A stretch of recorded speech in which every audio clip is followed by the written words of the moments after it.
जय हिंद, जय हिंदुस्तान जिंदाबाद। आप देख रहे हैं जेके मीडिया। बड़ी खबर है, बड़ा अपडेट है। नीट यूजी एग्जाम को लेकर अब दोबारा जो है ये री एग्जाम होने जा रहे हैं और इस री एग्जाम को लेकर एक बड़ा अपडेट जो है सामने आ रहा है। आपको बता दें कि नीट यूजी 2026 पेपर लीक के मामले में तमाम पूरे देश में इसके खिलाफ आवाज उठी कि आखिर ये पेपर लीक कैसे हुआ। और उसके बाद आपको बताते चले, सरकार अब किसी भी तरह का रिस्क जो है वो इस एग्जाम को लेकर नहीं लेना चाहती। इसलिए 21 जून 2026 को होने वाला नीट री एग्जाम जो कि इस एग्जाम का जो क्वेश्चन पेपर होगा वो आप देखिए इंडियन एयरफोर्स यानी कि आईएएफ के जहाजों एयरक्राफ्ट का जो इस्तेमाल करके जो है क्वेश्चन पेपर जो है अब एग्जाम सेंटर तक पहुंच पाएंगे। बहुत बड़ा अपडेट है। देखिए, जब पेपर लीक हुआ, पेपर कैंसिल हुआ और उसके बाद बहुत सारी ऐसी चीजें जो हमारे युवा बच्चे हैं या भविष्य आप कह सकते हैं, उन्होंने भी आवाज उठाई कि ये जो एग्जाम जो है ये जो लीक हुआ है इसका कसूरवार कौन है, आखिर किसने इन एग्जाम को लीक करवाया। और उसके बाद देखिए सरकार का ये फैसला है।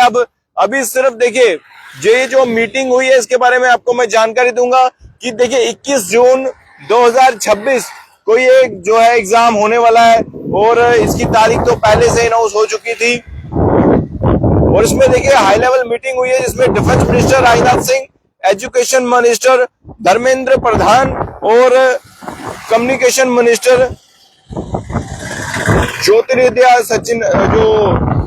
सचिनदा उन्होंने उनके बीच एक मीटिंग हुई है और इस मीटिंग में देखिए कुछ फैसला जो है वो लिया गया है।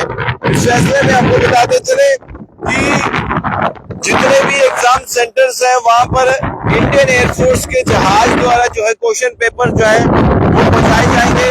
हालांकि ये जो हुई है उसके बाद अगर ये जो एग्जाम को लेकर जो मीटिंग हुई है इसमें अभी प्रधानमंत्री जी का अभी फाइनल डिसीजन आना बाकी है और जब फाइनल डिसीजन इसमें मोहर लग जाएगी प्रधानमंत्री जी, और उसके बाद ये जो मीटिंग में डिसाइड हुआ है फिर इसी तरह से जो है तमाम चीजें जो है यानी कि अलग अलग सेंटर्स में जो है इंडियन एयर फोर्सेस के जहाजों द्वारा जो है क्वेश्चन पेपर यानी कि वो पहुंचाए जाएंगे। इसमें देखिए और भी बहुत सारी अहम बातें हैं और इसमें यह भी बताया गया है खराब मौसम का जो चैलेंज है उसमें भी बताया गया। जून के महीने में मानसून जो है वो खराब रहता है जिसमें खराब मौसम की वजह से भी जो लॉजिस्टिक में दिक्कत जो आती है जैसे लक्षद्वीप जैसी जगहों पर, जिससे काउंटर करने के लिए एयरफोर्स की मदद भी जो है वो ली जा सकती है। इस तरह के फैसले जो है वो लिए गए हैं और हालांकि इस पर पूरी योजना तैयार हो चुकी है लेकिन आखिरी मंजूरी के लिए ये प्रपोजल माननीय प्रधानमंत्री जी के सामने रखा जाएगा जो पूरे एग्जाम की तैयारियों पर खुद नजर रखे हुए हैं। सरकार इस बार एग्जाम को पूरी तरह से फुल प्रूफ और सेफ बनाने के लिए होल ऑफ गवर्नमेंट अप्रोच बना रही है जिसमें बैंकों के अलावा दूसरी सिक्योर लोकेशन पर पेपर स्टोर करने और स्टेट पुलिस को एक्टिव करने पर भी बात चल रही है। यानी कि 21 जून 2026 को होने वाले नीट के री एग्जाम के क्वेश्चन पेपर को सुरक्षित पहुंचाने के लिए इंडियन एयरफोर्स के जहाजों एयरक्राफ्ट का इस्तेमाल जो है वो एयरक्राफ्ट जो है इस्तेमाल करने पर विचार किए जा रहे हैं।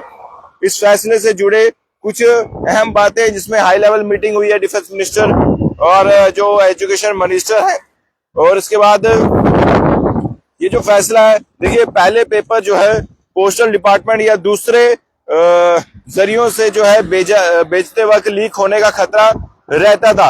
एयरफोर्स के जरिए पेपर सीधे स्टेट के बड़े शहरों में जैसे एग्जाम्पल पटना, लखनऊ, कोलकाता तक बेहद सुरक्षित तरीके से जो है कोई तरीका जो है इसमें और कोई काम जो है वो अब यानी कि आप समझ सकते हैं जो बड़े शहरों में जिस तरह से पेपर की बात की जा रही है उन पेपर्स में अब एयरक्राफ्ट का इस्तेमाल जो है वो किया जा सकता है, यानी कि बेहद सुरक्षित तरीके से और कम समय में एयरलिफ्ट किया जा सकेंगे। और ये तमाम चीजें जो है अब मैंने अब तक साझा की हैं। जितने भी लोग देख रहे हैं सब लोग इस वीडियो को शेयर कीजिएगा। नीट यूजी एग्जाम 2026 लीक होने के बाद अब NEET UG exam re exam 2026 जो कि 21 जून को होने वाला है, अब सरकार ये विचार कर रही है कि जो एग्जाम सेंटर्स हैं वहां तक जो है जो पे क्वेश्चन पेपर होंगे उनको जो है सेफली सुरक्षित जो है एयरक्राफ्ट के माध्यम से जो है इंडियन एयरफोर्सेस की मदद से जो है सेंटर तक पहुंचाए जाएंगे। फिलहाल ये फाइनल अभी तो नहीं है, फाइनल अप्रूवल आना बाकी है। ये तमाम चीजें जो है प्रधानमंत्री तक पहुंचेंगी। उसके बाद प्रधानमंत्री जी खुद जो इस पूरे एग्जाम को लेकर नजर बनाए हुए हैं आखिरी पर वो लगाएंगे। जैसे जो जानकारी मिलेगी हम आप तक साझा जरूर करेंगे। देखते रहिए जेके मीडिया। धन्यवाद।